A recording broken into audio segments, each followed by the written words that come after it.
All right. It's Wednesday. We sort of had an election. It's still going. Despite some people's attempts to say otherwise. Oh, man. Oh, man, oh, man, oh, man. It's not over. So at least there's that. Definitely was hoping for a bit of a different outcome. Definitely some disappointment in our country and the people in it, but we can only do what we can do, right? Hello, Rabid Wombat. Hello, Pete. Welcome, everybody. So we are going to forge ahead as the ballot counting continues. It's an exciting time, let me tell you. I did want to touch on a couple things left over from yesterday. Forge ahead. Zardoz. Oh, the Pokemon research is going well. I had posted in Jessica's Discord. I'm still working on that Digimon research too. So I want to touch on a couple of last things to wrap up yesterday's really fun toy talk. But I talked about the micro machines that were made for Alien, Predator, Terminator, all of these cool things, and I found the the station wagon from Terminator 2, but then I also found, too late, but that is the actual Terminator on the motorcycle from Terminator 2, an actual Micro Machines toy that was made many years ago. So yes, that's Arnold. I don't think that's the correct motorcycle from the movie. He's very large and it's very small, but there you have it. Dun dun dun dun dun. Yeah, Wisconsin, Pennsylvania, and all these. And then I can't remember. Yeah, it's the scale is not quite right there. And then I can't remember who brought up the Johnny Quest, the latter day Johnny Quest show with all the CG elements. But there were toys for that as well. And the gimmick for this one was that the characters could access, I don't remember exactly what the story was, but they could access the internet or computers or something and then transform and get these energy vehicles around them. So if you look really closely, there's actually a figure inside. You can pretty much plainly see that. So yeah, there's figures inside of each of these vehicles, which is kind of goofy, but the vehicles themselves, they had some cool designs. This one looks like some kind of a space plane. Again, like with a lot of toys, there's a lot of detail on this sculpt, but it's so hard to see because it's just translucent plastic. Quest World? Okay, cool. Yeah, so there's this little jet. That's probably my favorite one. They did... Oh, no, same thing. Okay. Yeah, and it actually has... The wings are posable, which is kind of neat. So I guess I have two of the same ones of those. This one is some sort of like hovercraft thing. This had a little figure on top, but it looked really silly, so I just broke it off. And again, kind of cool designs, actually. Engines in the back.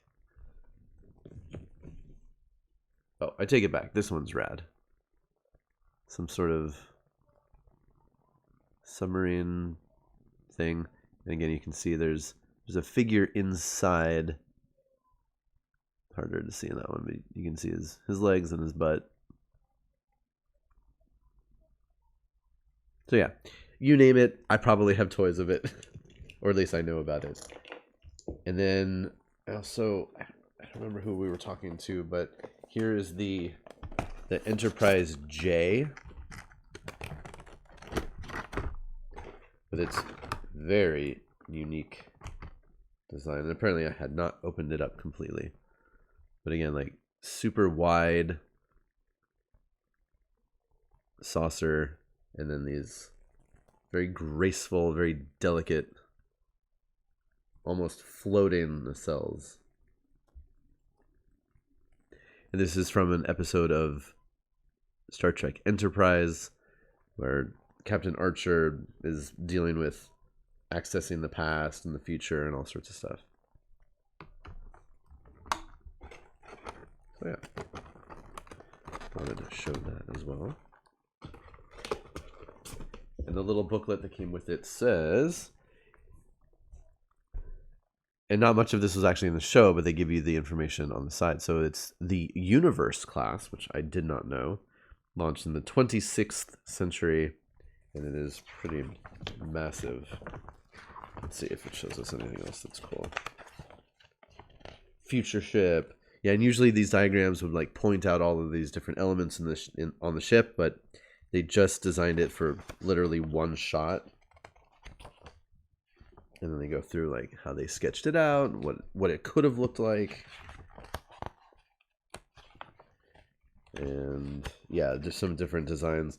Now what's cool about Eagle Moss, again, who makes all of these things, is if there was a render, if they got so far that they actually like rendered out a ship, Eagle Moss is going to make this eventually.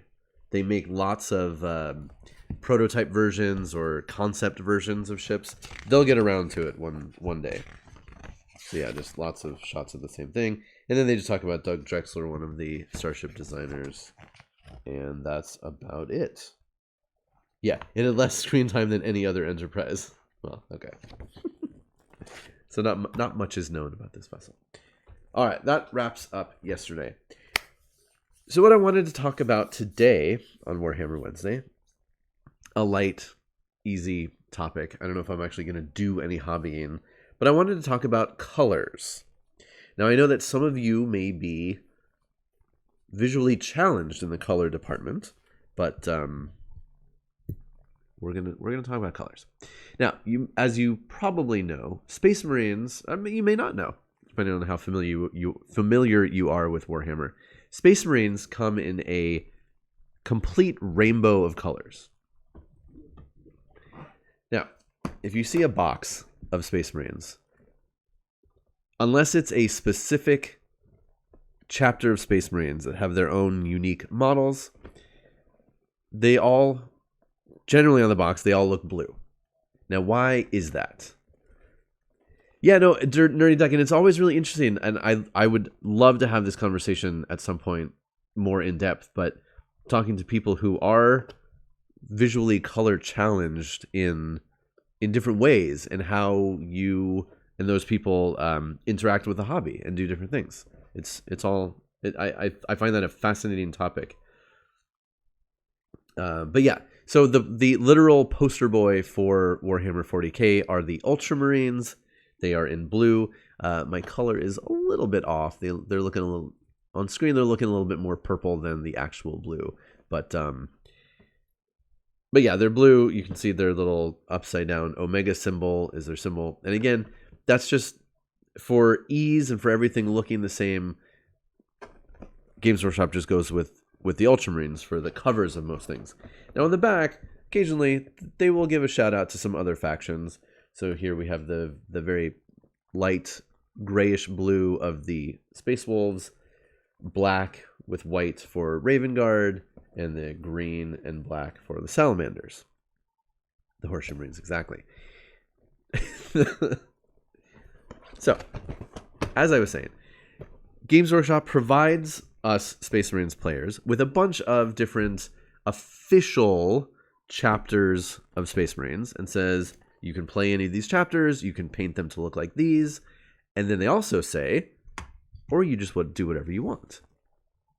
Oh, Nerdy Duck, that's interesting. Yeah, so there's an app from Games Workshop. So Games Workshop, part of the company is called Citadel. It's a whole long, complicated thing, but essentially on a lot of the hobby products, it'll say Citadel, like that. But yeah, there's an app that's really cool that shows you what paints to use to get different color schemes. So yeah, even if you were like completely colorblind, you could just get the paints that they show and then just do that. And to you, it might all look gray, but you would have the appropriate colors at least. That's really interesting. So for instance, let's look at, so here is an older chart of just some of the official chapters of Space Marines. So clearly, Games Workshop says, hey, you want to paint your Marines in your own distinctive color scheme? Well, look, we have a ton of actual ones that are out there. So you could pick one of these, or you can still go beyond these colors and make your own. Yeah, the app is actually really cool. And even if you're not super into Warhammer models specifically, the paints are good, at least. And so, yeah, the app shows you different ways of getting to different colors with layers and different things. Yeah, so these are a bunch of, like I said, this is an older image, but it does show you a whole bunch of different paint styles. So you could look at this and just say, oh, I kind of like, something with red and yellow, and pick something out of here. You'll notice that there are a couple of these guys who are just grayed out, and those chapters have been stricken from the record. We don't speak of those anymore, which is definitely a thing in Warhammer. Things go horribly wrong for people. They've updated these kind of things more recently. So here is a more recent chart. These are based on specifically Primaris Marines. Pete, it all depends. Some chapters have just literally been stricken from the record, and we do not know. Just like, yeah, the legions, the two of the legions, we have no information about them. We don't know their names. We don't know who their Primarchs were. It's essentially Games Workshop has written mysteries into their own lore that they could fill in one day, or let you play with them in your own home game stuff. So I look at charts like this. Oh, what are some of the cool chapter symbols? Oh my god, there's so many. And again, you can make your own, so you don't even have to go with something here. But there's all sorts of, there are snakes and eagles, lots of skulls, skulls with wings, skulls with lightning bolts. There are dragon heads, lots of hands and fists doing different things. Yeah, I'm just looking through axes, swords, shields, helmets. Scythes of the Emperor is a popular chapter that people make at home. Their color scheme is basically a yellow torso and black limbs and black helmet, and their symbol is two yellow scythes crossed over a black background. A bunch of different animals. Yeah, so that typically, those kinds of things. No skulls with no current skulls with bat wings. True, not in the Loyalist Marines. Let me get rid of this picture. Nope, that didn't do it. Uh-oh. Oh no. Oh, I got rid of the wrong thing. Shoot.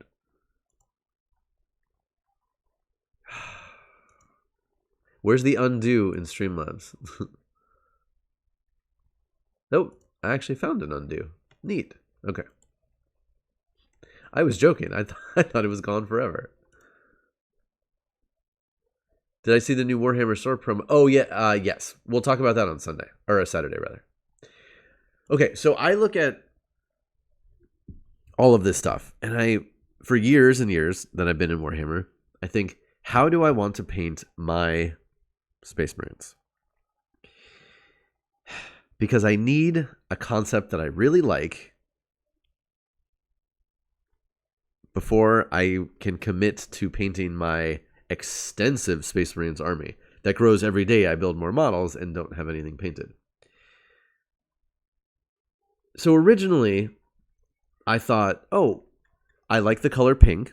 I want to make something that's a pink color scheme to be my army. So I looked up, and there is an official pink chapter of the Space Marines. There are a couple that are kind of pink, but this is the one that most people talk about. It's called the Hawk Lords. It's a real thing. It's in the lore. It's been in the art, and it's kind of pink. It depends. I mean, different people have done it slightly in different ways. Sometimes it's more purplish. Sometimes it's a little bit lighter. So obviously, it's the standard Marine design.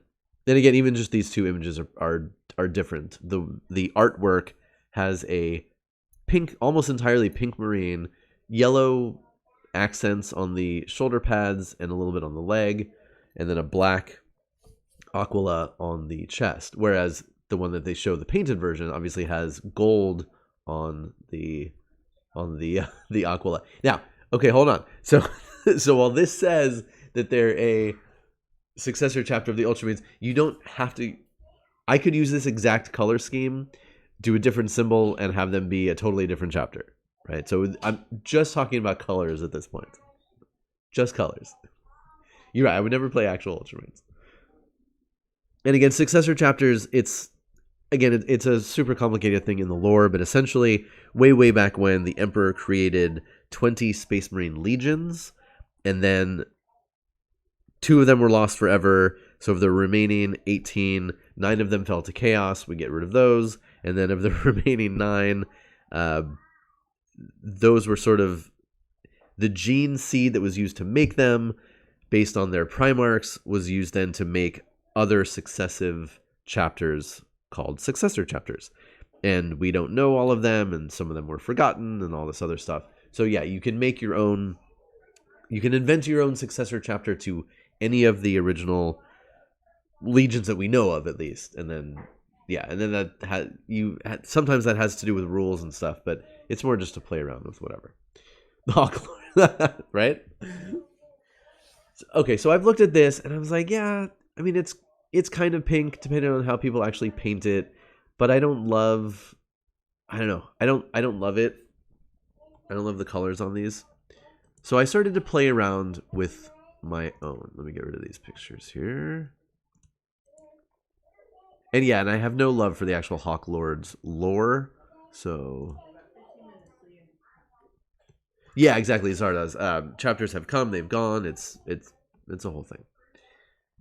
So I actually did paint some pink Space Marines a long while ago, and I look at these and I'm ashamed of how they look, but that's fine. Painting is a learning process. So I did do pink with yellow, and a little bit of a different scheme than those Hawk Lords were. My color is not correct. These are not nearly as neon in real life. Wow, that's interesting. Well, anyway. So yeah, and I, looking at these, I don't hate the color scheme. I'm not impressed with my painting that I did at this level.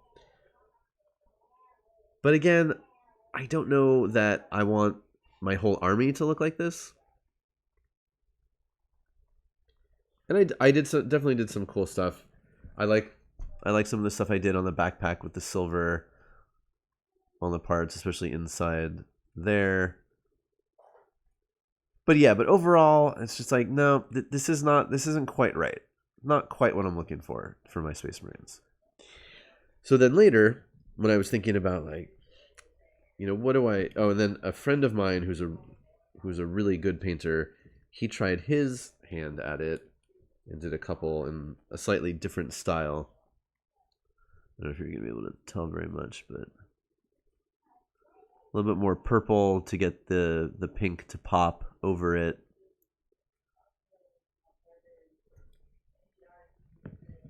But again, I was like, I don't know.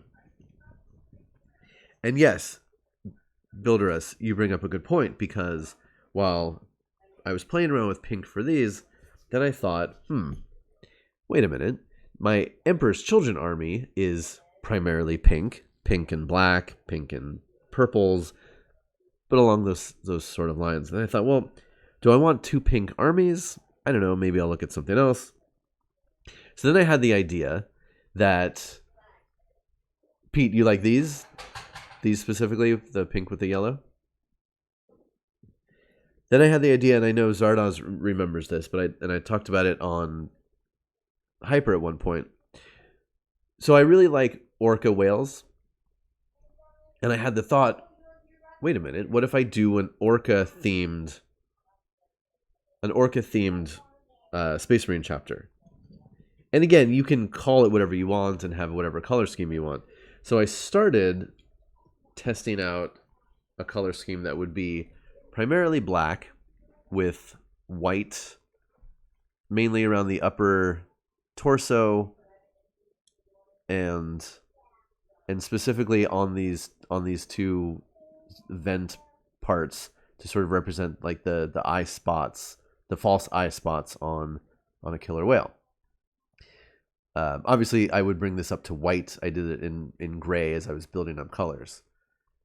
I thought this was interesting and could have gone somewhere, but again, I realized, do I want a whole army that's just black with a little bit of white on it? I did like where I was going with the blue on the bolters, but I don't know. The more I looked at it, the more I thought it's just not going to be interesting enough.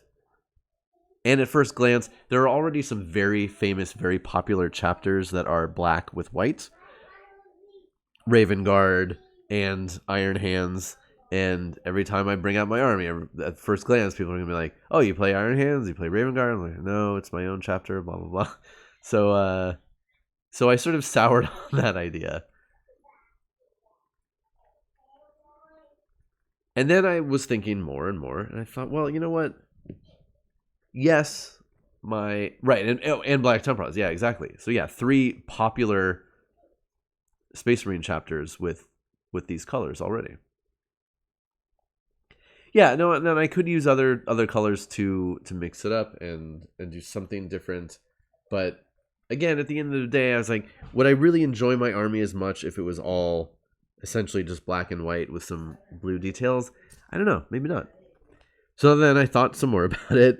And I thought, well, I kept circling back. I was like, if I really want to enjoy this army and I want to enjoy the colors, and I really like pink, it's my favorite color for things. Just like, well, maybe I can come up with a color scheme that uses pink that maybe not this exactly, but I may be able to use this along with it. Because you can decorate different squads in slightly different colors and you kind of do whatever you want. Oh, I should have brought...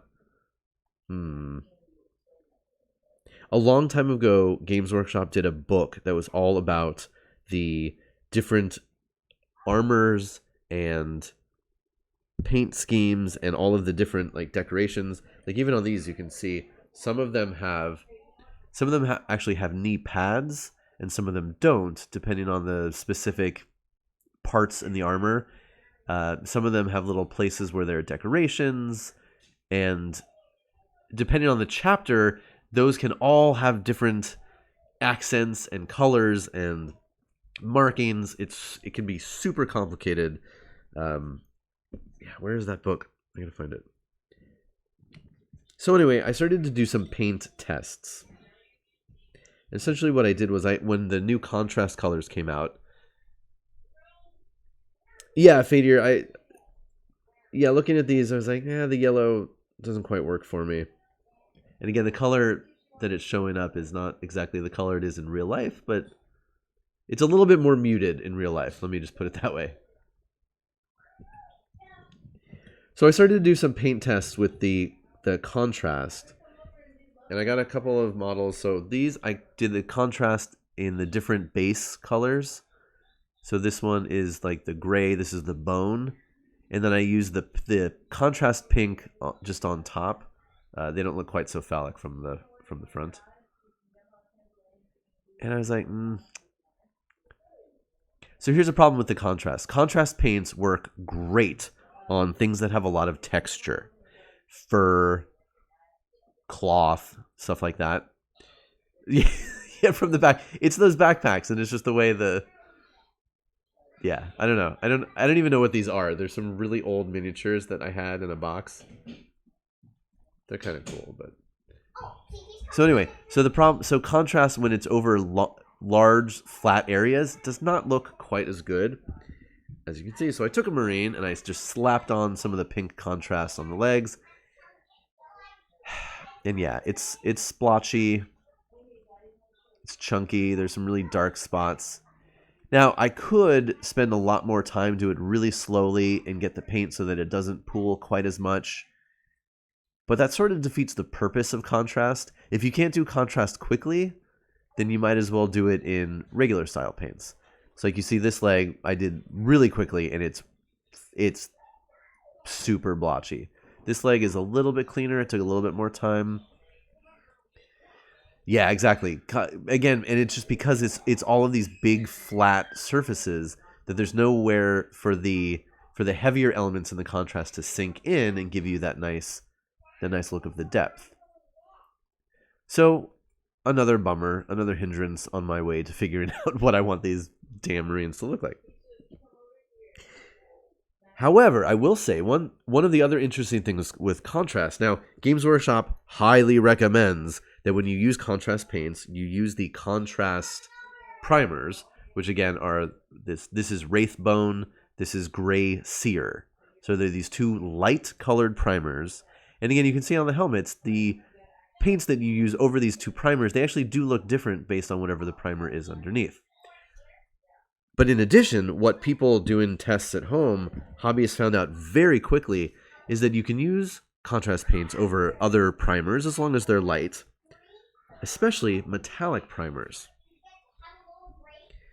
So I got a cheap Army Painter metallic primer, and I painted that same pink over that.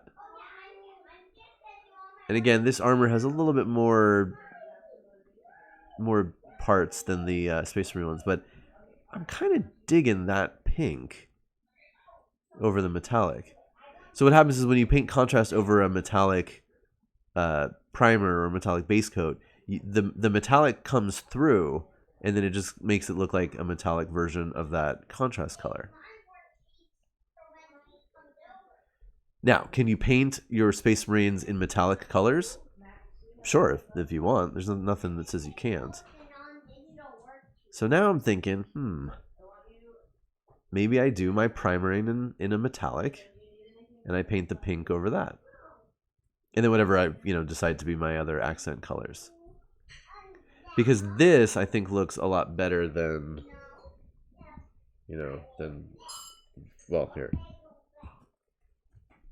that. And I don't know, like I said, maybe it's just because there are more details on this one, but I know the color just looks a lot smoother. Yeah, now there are chapters that have just essentially like flat colors over a lot of them. Now I will say, yeah, so this is the contrast pink color.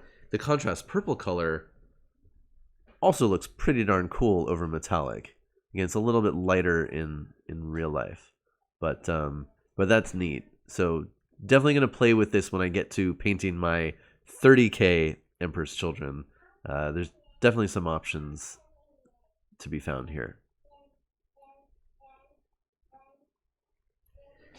So the plan is I'm definitely going to do some more testing. I'm going to use this metallic spray on some actual Space Marine models. Use this pink, see what it looks like. But I need to find my colors to figure out exactly where I'm going to try to paint colors. So here we go. You ready for this? Let's look at a color wheel, shall we?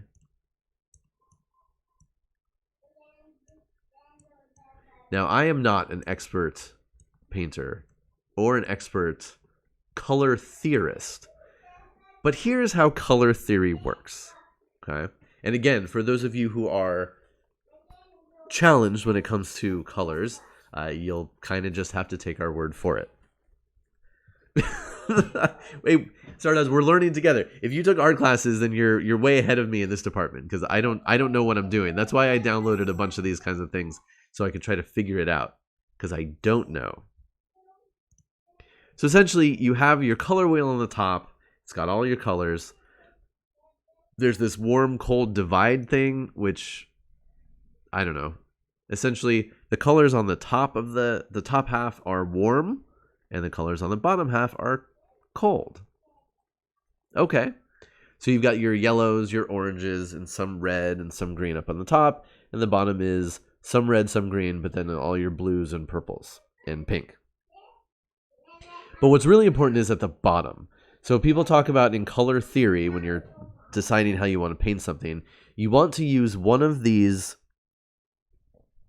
styles, I guess, at the bottom. So there's analogous, complementary, split complementary, triadic, dual or rectangle, and tetradic. And the idea is you want to pick colors that are on different angles or opposites on your color wheel, because our eyes as human beings, again, if you have access to all of these colors, will naturally be attracted to looking at such things. And it's oftentimes it seems really weird. Like if you look at pink, the complementary color for pink is like a almost like a lime green, which seems gross, like it wouldn't work together. At least that seems like it to me. But in theory, if I painted a Space Marine in pink and then I used lime green for the accents, that would be pleasing to the eyes. I don't know. I have a hard time envisioning that color combination specifically, but that's the way the color wheel works. And you must do what the color wheel tells you, right? But again, as you can see with these different schemes, there are different ways of doing it. So complementary is just directly across the wheel. Split complementary gives you a little bit more of a variation around the colors that you're using, but then you pick the exact opposite one for specific accents. And then again, the triadic and tetradic and the rectangles, those are just all over the place.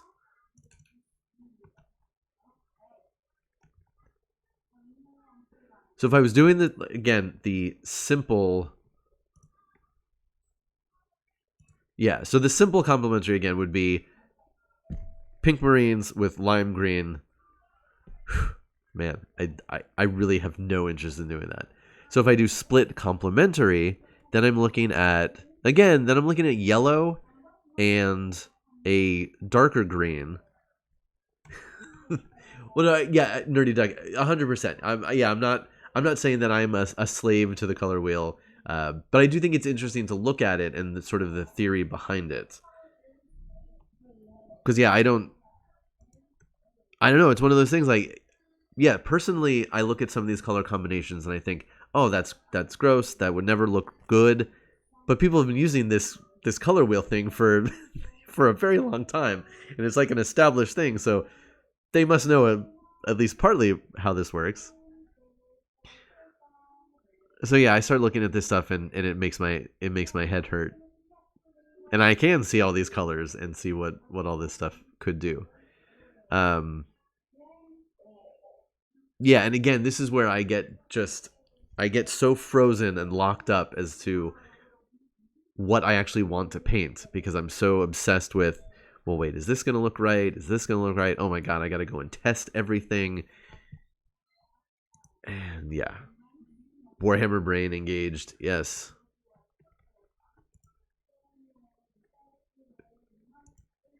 And obviously there's no hard and fast rule as to how you have to do these. And depending on how you paint your Marines too, you can do Marines with 4 or 5 colors. You can do a lot of different colors on different parts of the Marines, or you can do them very simply, have one main color, 1 or 2, or one color with, essentially one secondary color and then just a couple of tiny details. So again, these are primarily pink with yellow accents. I added some silver on the backpacks. And then on the bolter, you can play around a little bit with some other colors. And then these have red eye lenses. So, I don't know. I like blue as a secondary color. So I would think about using...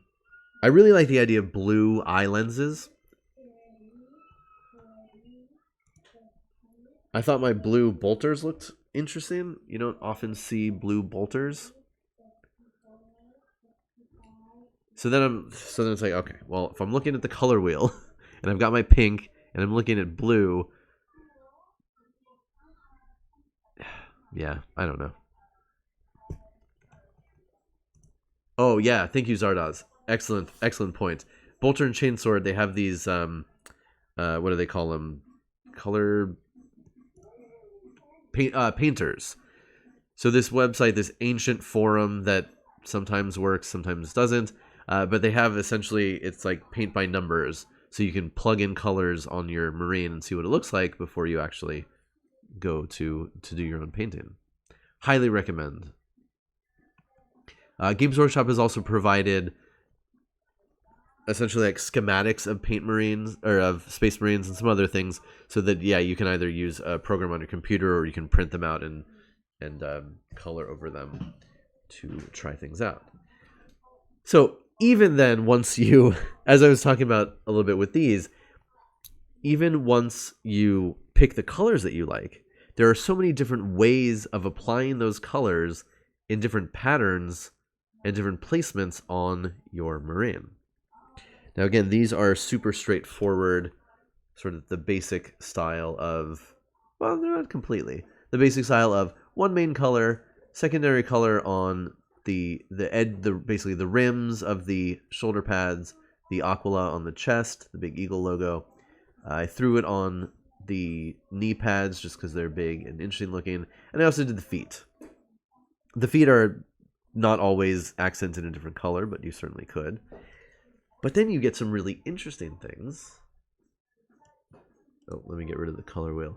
Oh, my mother uses the color wheel for knitting. Yeah, and again, like there's a reason why the color wheel exists and why so many people use it, because people have figured out how the brains of most people look at color and see color and look at different things that are accented in different colors. All right, let's get rid of this. So sometimes you'll see Marines with really unique patterns to the colors on them. And one of the cooler ones that came out recently, so for the Primaris Marines, Games Workshop introduced some new chapters that are essentially just Primaris Marines. They've been made very recently to help out with all of the horrible things going on in the universe. So one that caught my eye for several different reasons are the Sons of the Phoenix. Now, right off the bat, the colors are interesting. It's primarily like an off-white color, but you've got a pink arm, other pink details. You see like one of the knee pads, and then there's gold and black and some red on the bolter.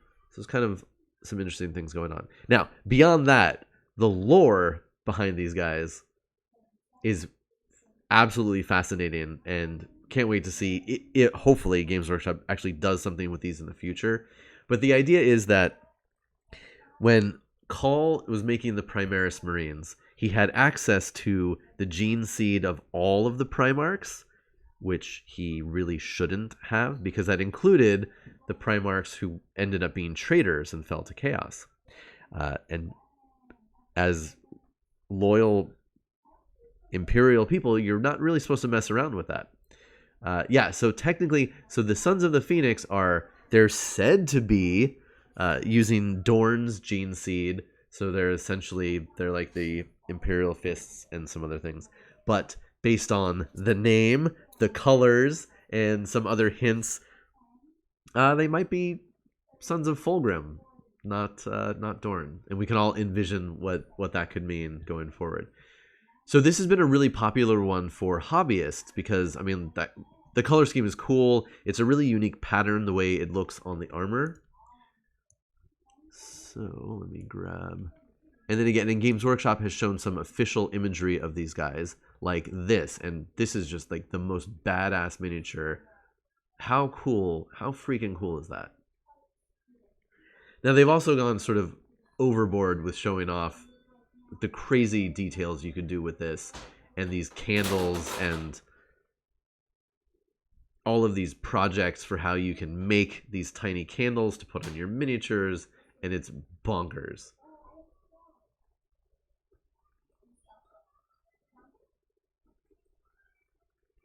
We are the Sons of Fulgrim. And like I said, if you Google search Sons of the Phoenix, you'll just see some absolutely stunning armies that people have been making. I just grabbed one. Oh, gotta resize this. Hold on.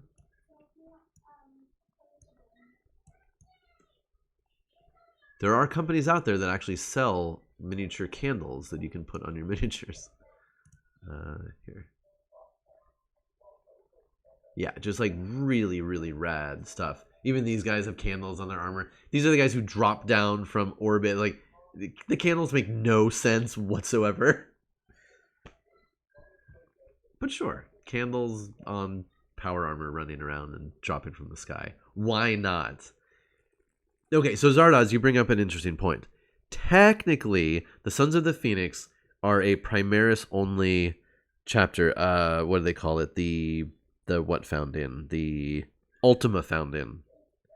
So there are different foundings of Space Marine chapters that came about at different times. Ultima founding means they were, newly created by Call, theoretically under the approval, if not direction, of Robot Gilliman.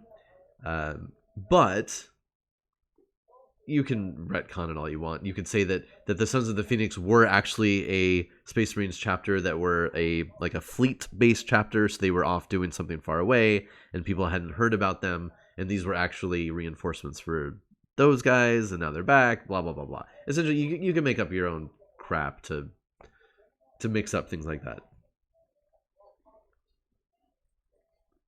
Yeah, Fadir. Although, again, if Call is literally using Trader Primarch's gene seed to make some of these new Marines, and that's canon. That's in the actual text that Call does have access and has been using essentially DNA from some of the Primarchs who fell to chaos. So is there a fault in their actual DNA, and that could be exploited? That Primaris could be chaos. Who knows? There have also been stories in which, for various reasons, Primaris Marines have been declared traitors and either killed or forced to go into hiding. So theoretically, then they could fall to chaos. They could join up with some renegades. So yeah, there's a lot of story possibilities, and we'll just have to see what happens. So essentially, I wanted to bring these guys up as a point that once you pick your color scheme, you don't have to just do an entire Marine in one color and then do some accent colors. You can mix and match. There are... Let me bring up that other chart to show. Remove... Which one had the best?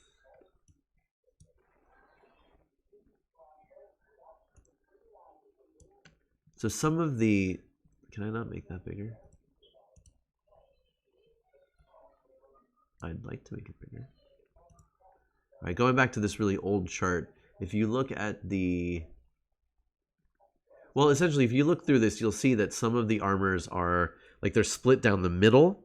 One color on one side, one color on the other side. Some are quartered.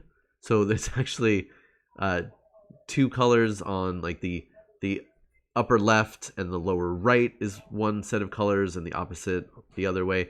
If you look at under the final S in Astartes, directly below that one, the red and blue Marine that's quartered. Yeah, so there are really complex ways you can pattern your armors. The more complex, of course, the more you really need to be a very good, very precise painter to get all of these straight lines where the colors change. And again, there are some hobbyists out there who've just done the most amazing, ridiculous, beautiful things with that kind of stuff. I do not trust myself to do halved or quartered armors. I don't think I have the skill or the patience to do such a thing. But some people do that. It is an option.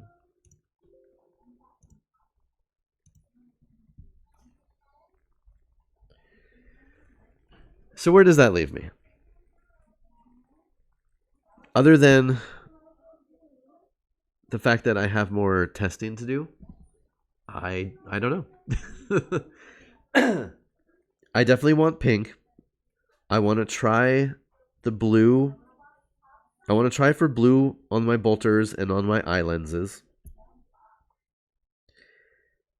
There are some contrast colors that I really like, so I might just try mixing and matching those as far as the accents go on the armor. The orange, for instance, I really like the contrast orange. It's called Griff Hound Orange. There's some of it on here. In real life, just I don't know, for my eye, that orange is really pleasing. The greenish blue color is also really nice too. So yeah, I don't know. I just gotta do testing, see what it looks like in person. But yeah, that's my plan, is to get some Emma themed Space Marines. Hey, sure. So yeah, my plan is I'm gonna take some, and I've got a bunch of these, especially like these old, really simple Space Marine models. So I'm just gonna grab some of these. I'm gonna spray them down in the Army Painter. It's some kind of generic silver color, but it's the same I did for these. And then just start testing. I have high hopes that this pink is gonna work over the metallic on the Space Marines. And I just have to do it a little bit slowly and carefully so it doesn't blotch up too much. Plate mail. Yeah, Zardoz, that sounds right. So again, use my contrast pink. Make sure it doesn't get splotchy. In theory, I'm going to edge highlight all this stuff eventually anyway. But yeah. There are also literally, well, not literally, figuratively, a billion miniature painting tutorials on YouTube with every single color under the sun. Games Workshop itself has produced thousands of painting videos with most colors, and then again, other people have done many, many, many more. So I'll be looking at YouTube for some ideas as well. I mean, you just type in pink Space Marines and you'll find a billion options. Oh, I did see, but again, that's the thing. I start looking at what other people have done, and I think, oh, those are so cool. I'll never be able to do that. And then I get bummed out and can never decide on what to do for my own stuff. Do I have a picture? I found a guy on Instagram at one point, which I don't really use anymore, but his pink Marines were so beautiful. Shoot, I don't think I have a picture. Hey, everybody. These looked neat.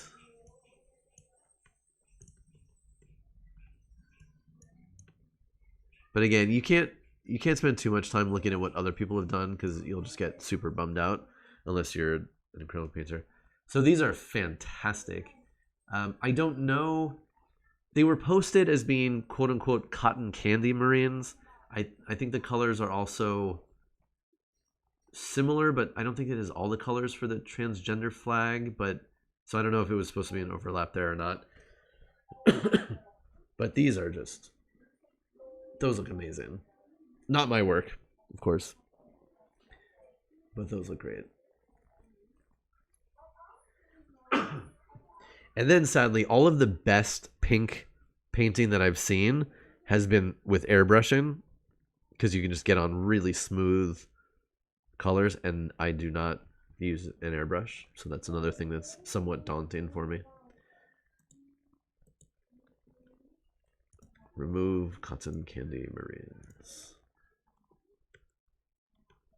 So, do I wish? Exactly, Tiny Chris. I'm looking at trying to decide how I want to paint my overall Space Marine army. I really like pink, so I'm trying to figure out exactly how I want my paint scheme to be. Do I wish I could look at these, box art and those gigantic charts of every Space Marine chapter that's ever been made, and find a color scheme on there that I just love and just go with that? Dear God, yes. But I guess I gotta be unique. And Hawk Lords, it gets close, but it's just not quite right for me. So I will continue and try to figure out my own. And eventually, because then my mind keeps going crazy, because eventually, maybe I'll dabble in knights. And then how am I going to paint my cool pink knights to go with my pink army and everything else like that? At some point, I'm also considering running a little bit of Imperial Guard. Now, I have no Soul Drinkers are slightly more purple. Yeah, that's true. yeah, so there are other chapters out there that are sort of in this spectrum of colors that I'm looking at. I have. Do most people follow the color schemes on the box/chart? Tiny Chris, I'd say probably yes, most, but certainly not all. There are a lot of hobbyists out there who make their own. Real quick, I'll show you. We were talking about this before, but yeah. So here's an example. This is an old chart, but these are all actual, official in the lore chapters. So they do provide you with a lot of potential ideas that you could go off of, but they also encourage you that you can make your own.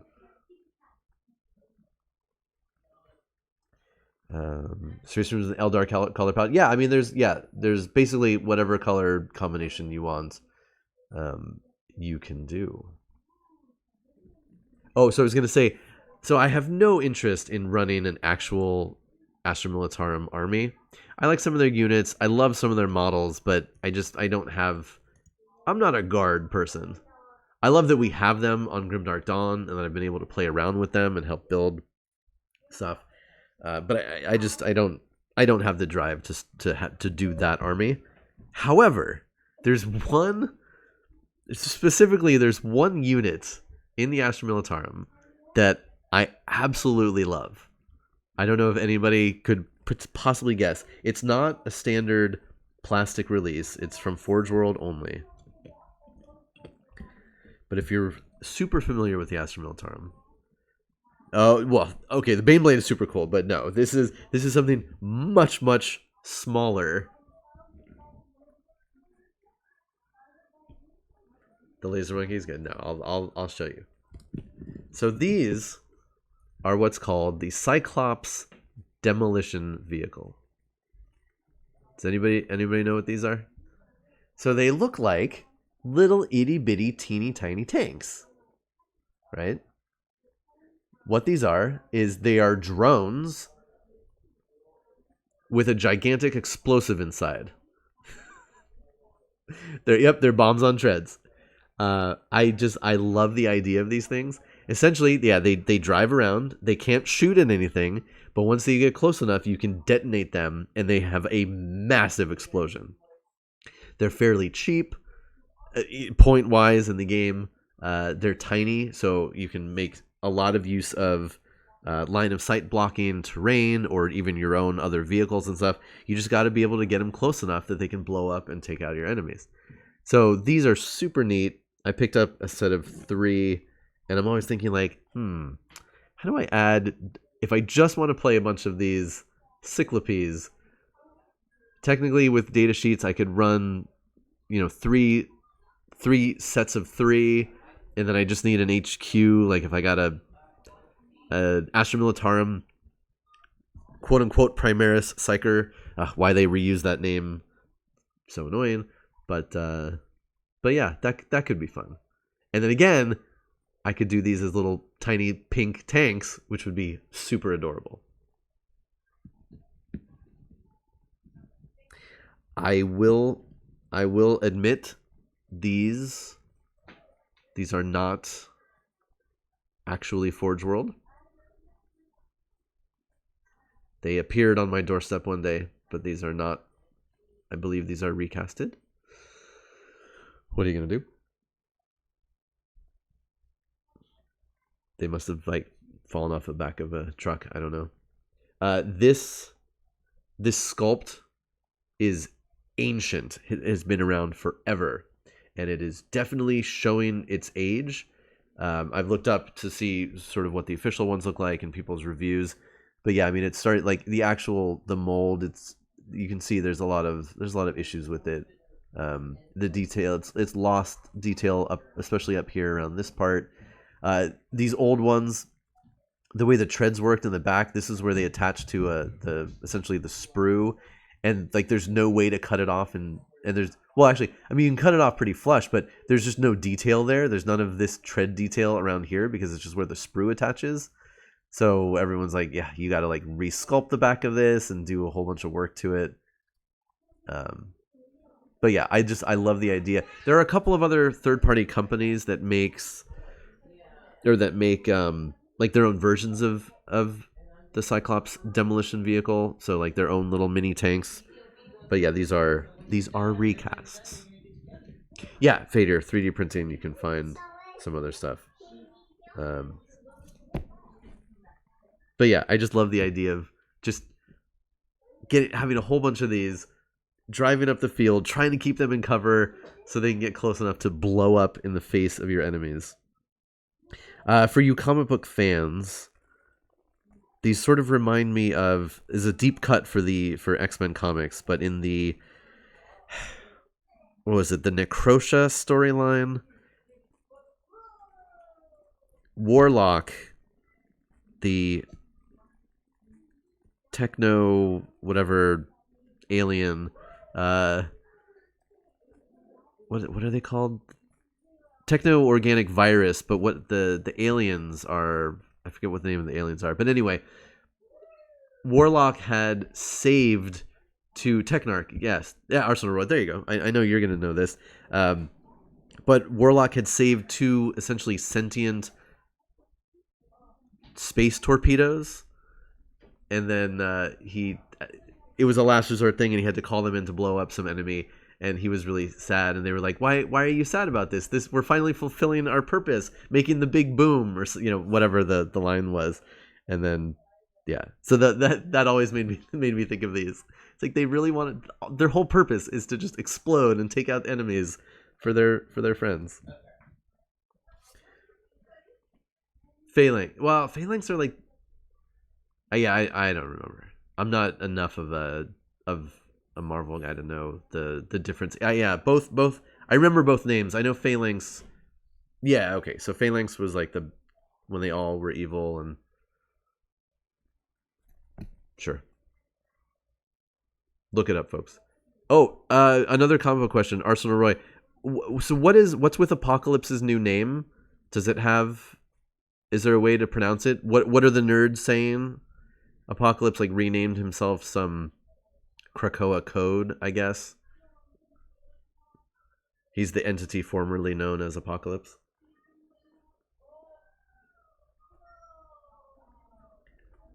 It's possible I may need to know that information for an upcoming review.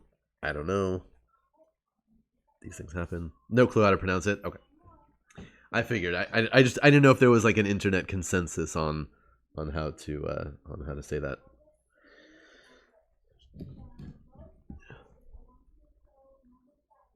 Okay. B-Apocalypse. It's no longer Apocalypse anymore. I'm sure it's not his final form yet. So yeah, those are my current thoughts regarding my Space Marine colors.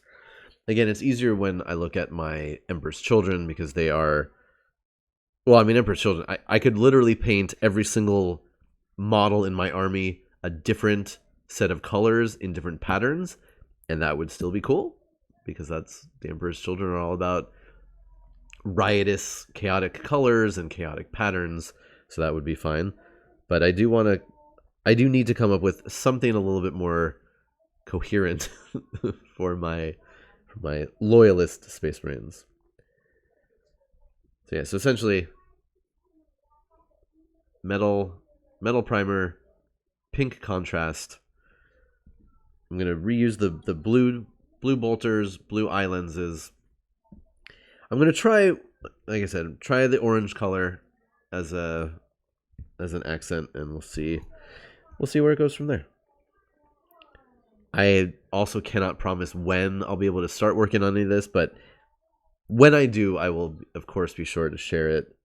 And if any of you have ideas, I would love to hear them. If you see a color pattern or a color scheme or a miniature that you think looks good that I might be interested or that I might get some ideas from, of course, by all means, share it with me. I'd love to see it.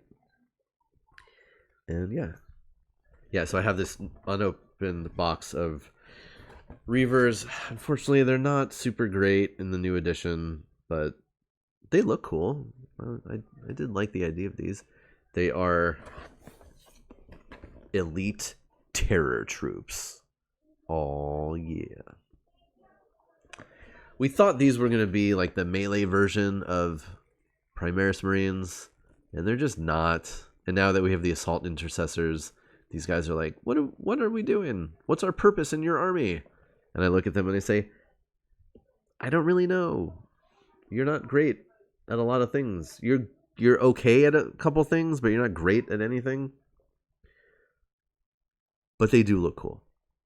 And even these guys, I'll allow the fact that their helmets don't cover their entire head, because those skull faceplates are cool.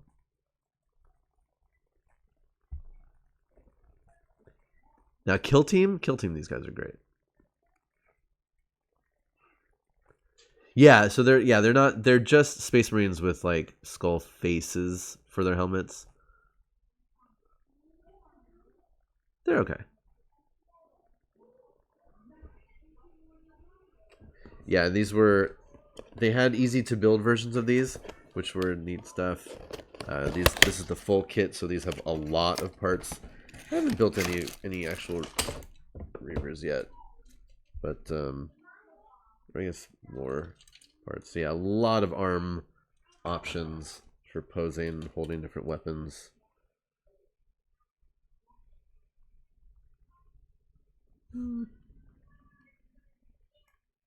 The knives are cool. The big old combat knives. Yeah, they have a couple of different options as far as how they can get onto the battlefield. Whether you build them with... Where are the pictures here?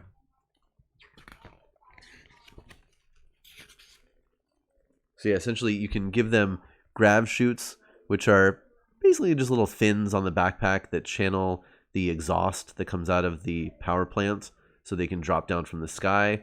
Or you can give them these... Oh, so if you give them these, they can deep strike down. Or if you give them the grapnel launchers, then they can easily jump over terrain and other stuff that's on the board. So they do have some fun movement options. Tony Chris says, of all these guys, the pink dudes and the tanks, that will be the one unit or the tank bomb. Oh, so good question. So yes, so Space Marines, generally, you'll have a unit of Space Marines that can be either 5 or 10. So like that would be a squad of tactical Space Marines. You can also start off with a squad of 10, and then when you begin the game, you can split them into 2 squads of 5, depending on what you see on the battlefield. They're very tactically flexible. And then yes, these Cyclops demolition vehicles, these come in... At one point, you could play them even just one at a time, or you can play them in essentially a squad of 3. But yeah, so not only is this a different squad, a different unit, it's actually a totally different army as well. So I have to do certain things to even be able to play these with this, and I lose access to certain rules when you mix up your army from different factions, and yeah, it gets complicated. But I just love these models and the idea of driving around little tanks that want to explode in enemies' faces. Yeah, and the knives certainly look cool. I do like the look of the carbines as well. Yeah, I don't know how I would build these. But definitely the build for these would be rule of cool, not according to the rules, because I don't know that I'm ever gonna actually play them anyway. So I just want cool looking models. Right? Right. It is nice that they give you a bunch of options in this kit, though. A lot of different heads. Yeah, 2 very distinct weapon loadouts with the knives and the pistols versus the carbines. Cool. Well, like I said, if anybody has ideas for my paint, or if you see something that you think, oh, those colors, Scott might be interested. As long as there's pink involved, let me know. And hopefully I can continue the project one day. Maybe even on these streams. I thought about like getting out paints for today, and I was like, I do not have the energy to start painting today. Tiny Chris. So yeah, most kits come with a decal sheet. Now, how useful this is going to be for your specific army very much depends. So essentially over here, these are all ultramarine symbols that are specific to one faction. Although, I mean, if you wanted to, like, you could put them on sideways, and that could be your other faction that you make. And then these are more like unit type markers. So and these are optional, and then these are all little tiny numbers and things. So technically in your army, every squad has its own number. For most chapters, it's super complicated. You have a lot of options as far as how you want to use these, or if you want to use them at all. Oh yeah, I love decals. I famously cannot stand stickers when it comes to toys. Now, decals for models work a little bit differently. They're fairly complicated with how you put these on to do it right. I have actually never done it, but I have a friend who's an expert, so he's going to teach me how to do it. In brief, you have to cut one of these out. You have to apply a certain type of material to the model where you want to put it. Then you very gently, essentially with a tweezer, you put this piece on. You let it dry. You put a different coat over it. Then you touch up any paint. Then you put another coat over that. It's a whole thing. But yes, once you put them on, decals look amazing. No, they're not just stickers, sadly. It's a whole process to put these on. Yeah, because they're transfers, which is like I said, it's a process for how you apply them. Now again, though, if you are playing, well, I mean, here, look, I mean, if I was playing any chapter other than Ultramarines, well, I don't have the logo for it here.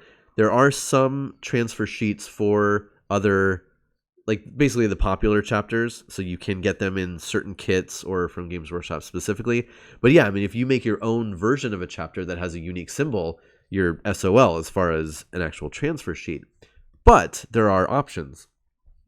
You can print your own transfers. You can get certain types of paper and actually just print your own. There are companies out there that do 3D printed parts. So for instance, there's a company called Pop Goes the Monkey. They just started their own website recently. They were on Shapeways for a long time, and they make a lot of... So essentially what you'll see is, for the most part, most chapters have their chapter symbol on the left shoulder pad, and it's just one of these transfers. So what Pop Goes the Monkey and a couple other companies have done is made 3D printed shoulder pads that have the symbol that's actually elevated on the part. So it's one piece, but the symbol sticks out. So you can paint it really easy, and it stands out and looks cool. So Pop Goes the Monkey has all of the official versions of the chapters, like the main ones, and then they've just done a million other symbols on shoulder pads. So you can, ideally, if you looked through their catalog, you could find a symbol that you like, buy all the parts from them, and then you wouldn't even have to use transfers because it's actually part of the model itself. Unfortunately, at least the last time I looked, neither Pop or the other main ones have anything that resembles a killer whale, which I'd love to get, but yeah. Right, and Death Watch do have a bunch of different chapter shoulder pads and markings. Yes. Yeah, right, Tiny Chris. Yeah, Etsy people. Yeah, there's a lot of 3D printing and customizing. Hey, Keen456. And Rob says the idea is stickers can... Yeah, exactly. Right. Yes. Yeah, these transfers are... It's a different creature. And like I said, I'm not excited about trying these, but again, a friend of mine is really expert at doing these, so with his teaching, I do have confidence. Although I have to buy... So you need Micro Set and Micro Sol. Those are the two solutions that people traditionally use for this, so I'll have to get some of that. Yes.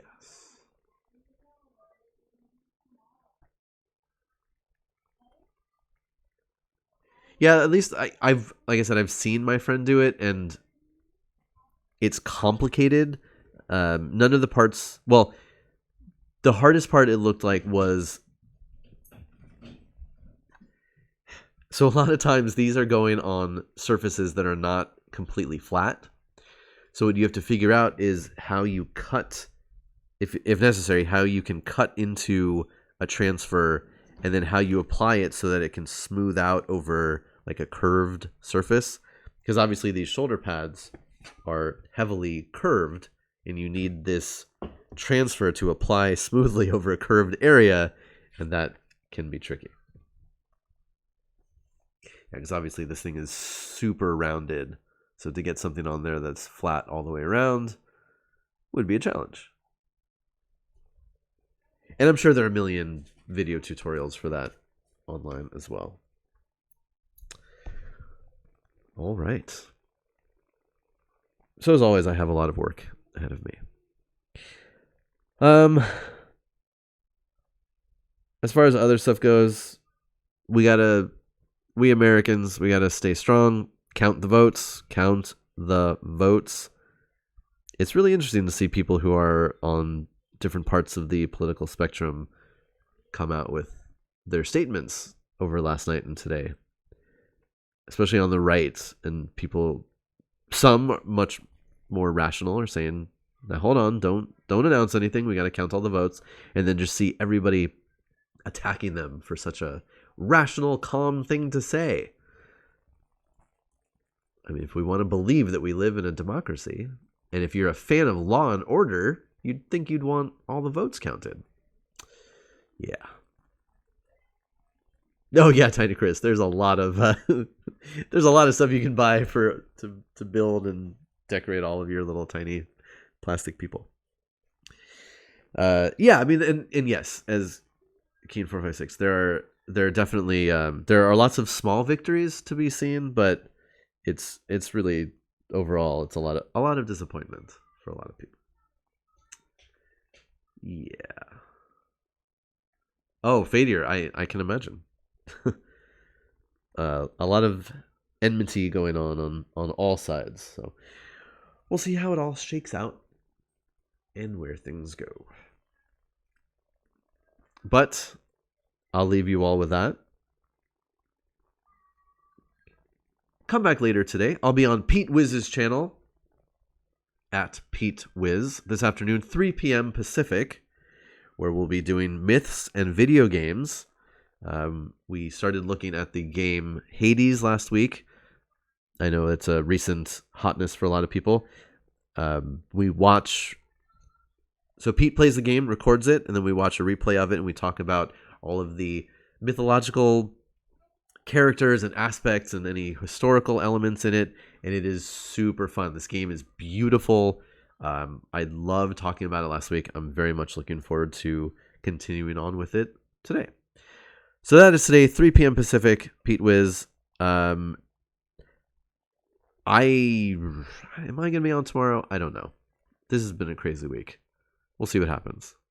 I'll tweet. I'll write in the Discord. If for some reason you are still not part of the Homebuddies Discord, what are you waiting for? Get on there. I have my own room where we can chat about stuff. I've got a Warhammer room. We do all our announcements. I will tease. We're working on something fun for the Homebuddies and the Homebuddies community coming up for this holiday season. You might be able to guess what that could be. But definitely make sure you are on the Discord if you are not already. And with that, I say, have a great day. Everybody stay safe, stay inside. With all this crap going on, there's still a pandemic. So, although a lot of people seem to have forgotten that. Unfortunately, I didn't get a chance to watch much of the Vermintide stuff. It definitely does look cool. Although, again, yeah, I watch much more video game playing than actually play myself. just not so much a video game guy. But I like watching it. Ooh, there's a good shout out for my book. Ernie, Garrick, and Zaius. All good geek names. All right, folks. I should see, is anybody on I should send it over to. Man, I always forget about rating until literally the last second. Okay, hold on 1 second. Bringing up the menu. Anybody have anything fun planned for today other than nervously watching the news like I am? Okay, nobody is on that I follow regularly. All right, I'm just gonna end it. If you want to go do something else, go do something else. It's free will. Eating junk food, I approve of that. Last night I ate a bunch of frosting off of a cake, and that was what I did. So, and I don't feel bad about it. It's fine. So yeah, Zardoz, I can't wait to see your terrain. Rabid Wombat's working on his light box. Cool. I definitely see some fun projects. And yeah, and if you just want to eat frosting, fuck it, eat frosting. No shame. We're gonna do the thing. All right, everybody. Thank you so much for hanging out with me, talking about super nerdy stuff as always. I'll see all of you later on the internet. All right, bye-bye.